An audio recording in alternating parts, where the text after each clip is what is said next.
আমাদের বাংলাদেশের ঐতিহ্য। দেখলাম যে রাবার সংগ্রহ করতেছে গাছ থেকে।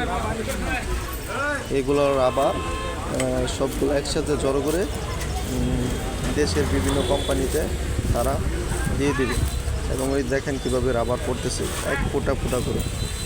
এটা হচ্ছে রাবারের মূল রাবার। এটা দিয়ে অনেক ধরনের জিনিস তৈরি হয়, যেমন রাবারের তৈরি গাড়ির চাকা, অনেক ধরনের রাবারের জিনিসগুলো তৈরি করা হয়।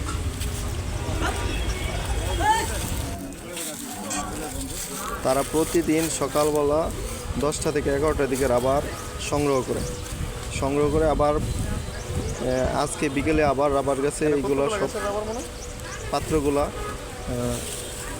রাখবে, সেগুলো আবার কালকে সকালবেলা সংগ্রহ করবে। তাদের কাজই এটা, রাবার সংগ্রহ করা।